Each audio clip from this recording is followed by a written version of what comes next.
سلطان محمود غزنوی اکثر رات کو بیس بدل کر اپنی رعایا کے حال احوال سے باخبر رہتا اور ان کی تکالیف دور کرتا۔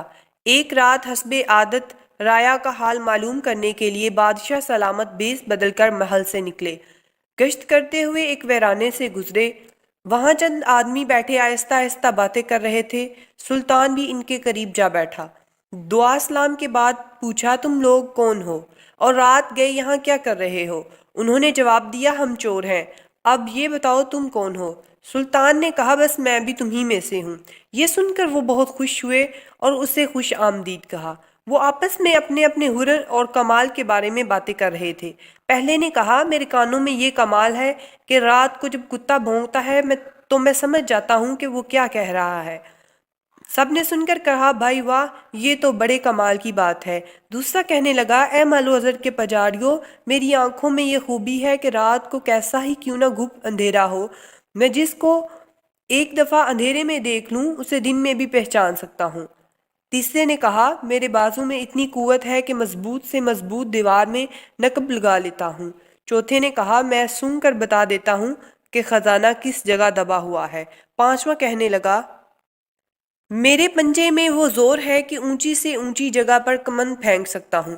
پھر انہوں نے سلطان کی طرف دیکھ کر کہا، ہاں بھائی، اب تو بتا، تجھ میں کیا کمال ہے؟ سلطان نے جواب دیا، یارو میرا کیا پوچھتے ہو؟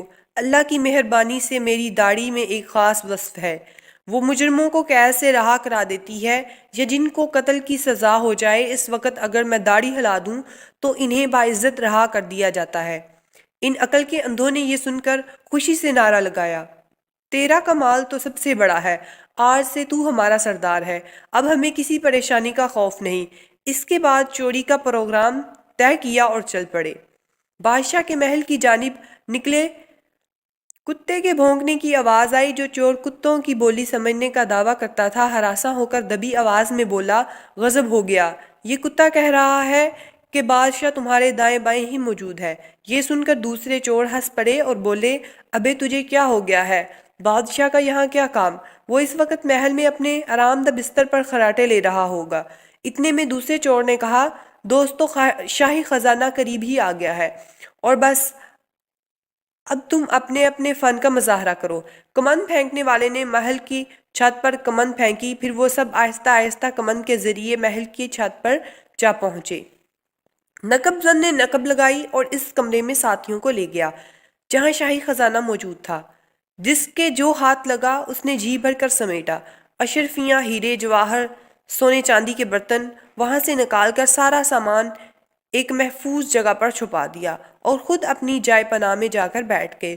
سلطان موقع پا کر وہاں سے کھسک گیا۔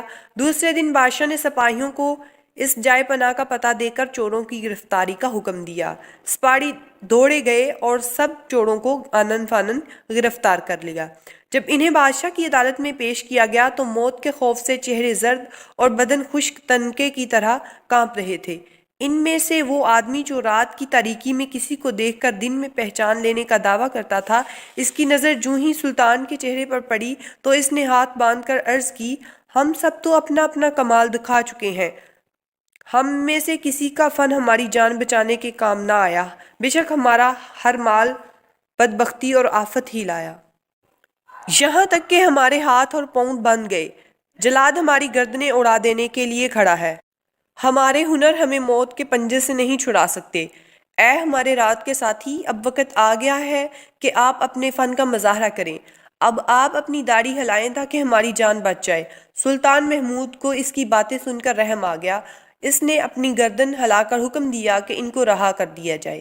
درس حیات: اچھا ہنر مصیبت میں کام آتا ہے، جبکہ بنا ہنر ایسے وقت کھجور کی بٹی ہوئی رسی کی مانند ثابت ہوتا ہے۔